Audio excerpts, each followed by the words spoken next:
First and foremost, I want to thank everybody who is in attendance tonight. People have come in from all over the country, and I want to thank everybody who's sitting here listening to this. I started writing Dropped in a Maze 20 years ago. 20 years ago, my parents decided we were going to go to a book fair in Chicago, and I thought, okay, I'm just going to look around, maybe get a couple books, listen to some music, maybe get a drink, things that you'd expect in a typical, Chicago festival in summertime. But what I was not prepared for was that overwhelming feeling of empowerment that I felt when I was at the book fair. I heard people talk about their stories of war and trauma, and they were sharing their personal narratives and what inspired them to write their stories. The first thing I felt as I was exiting the park of where the book fair was held was, there's no reason why I should not be sharing my story. When you write a memoir, you are not only allowing yourself to be ripped bare, it's kind of like you're giving your whole naked body to somebody else in some ways. And you're allowing them to see every part of you in many ways.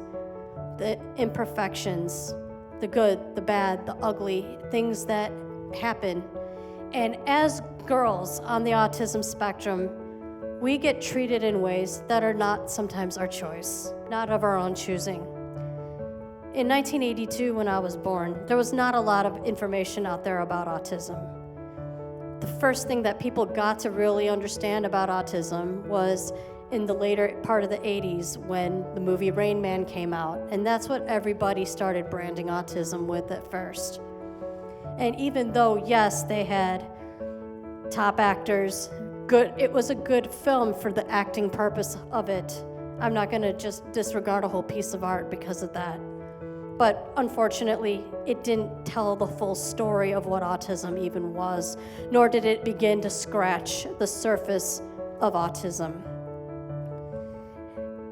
So basically, Dropped in a Maze is like everybody, the reason I came with this title is everybody has a maze of life that they were assigned when they were born. And what everybody's maze looks like is different in what path they were given. Being the first 20 years of my life, from 1982 to 2002, it was like being blindfolded. I was always treated as othered, but at the same time always misdiagnosed because of the fact I was female, because of the fact that it is gender biased, because of the fact that there's a lot of knowledge that is still needing to be learned. And in 2002, I finally got diagnosed, and it was like the blindfold came off. But here it is, the maze was, you were well in the maze at this point. And it was like, okay, now that you got this diagnosis, go find your way out of this maze. And in my book, I share certain things that have happened. In many times, school districts and people like to show their head, saying, you know what, you're gonna do what we say because we're the head, you're below. And people, unfortunately, like my mother, had to succumb to agreements of treatment from a school system, not because it was by choice, but it was because it was for survival. Because when you become a parent, like any mother in here would say, the first job and first instinct is you want to protect your child, even if that means doing everything you can with what you're given. And if you don't have the tools to know better, and if you can't do better. And even though, yes, there was trials, but there's also a lot of triumph. I share also in my book, I also share the fruits I gained along the way. And this book, whether you're on the spectrum or not, touches up on very real feelings of human experience at the end of the day. Loneliness, friendships, rejection. How do you deal with chameleons? that come, because how do you encounter people that act like chameleons? People who pretend to be there for you, but then suddenly change. How do you deal with all that? Because everybody who comes in your life is going to come across differently. And yes, some people are good at picking up patterns, but when you're on the spectrum, picking up those patterns are not there necessarily. And I had the privilege later in life to start getting into running. Actually, we have many people here tonight from the organization of Autism Speaks, many of them. We got Courtney Ryan, who came in from Michigan today, who's in charge of the endurance team. And I have many people here also there's the Chicago Autism Speaks chapter who is here tonight. And they are actually putting a conference up in May, so let's give it up. Yes. And through different various avenues of people being on the spectrum, everybody who chooses to share their story, and this is how we start to break stigma. Everybody who comes forward and says, I'm on the spectrum, and it takes people coming out and being comfortable enough to share that it's okay, I'm different, I'm on the autism spectrum, and I'm proud of who I am. And the more people can share their story, and it takes people also being willing to listen with an open mind, having an open heart. And this is where change gets made, when people actually keep saying the word. And I tell my clients this who are younger, who are not using that full word at school anymore. They're using TISM now because of the fact that they're afraid of people being made fun of, which I think is a piece of BS. Anyway, being nice, my parents are in the audience, so I'm being nice. But keep saying the word, keep saying you're on the spectrum. And like anything, like many people sitting in this room tonight, and many people out there, whether they're on the running path with their jerseys on that says Team Up Autism Speaks, whether they're at conference, whether you're an educator, whether you're a therapist, you're a parent of somebody on the spectrum, or you're on the spectrum itself. Just remember one thing. When somebody says that they are the head, you can't do something because you're on the spectrum, you're limited. Just remind them that we are the neck. Thank you.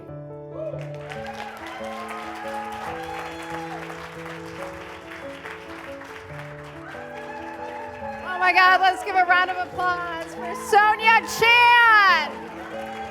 I love that girl, and she's going to be out there signing books, so I recommend you go and check her out, talk to her, because the more we talk about our differences, the more alike we are.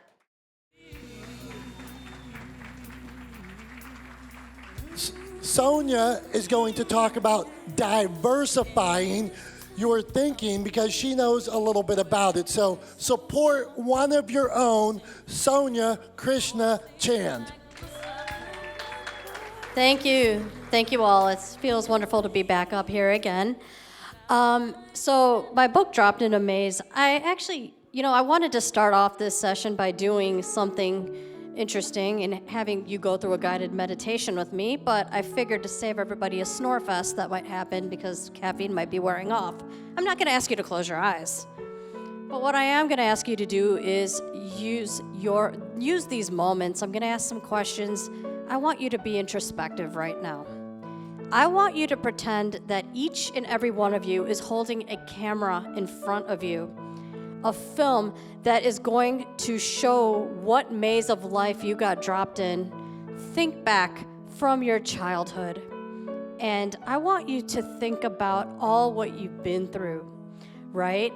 People in the maze who have loved on you. Some may be here, some may be your angels now. Some you may not be talking to anymore, right? Think about the people in your life whom you came across.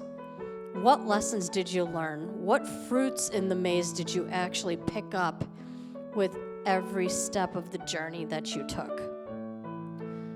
And with that, I want you to think about who led you down a different path, who showed you, hey, this is going to lead you to a trench, or this is going to lead you to another road. And step by step that you took in this, you learned something.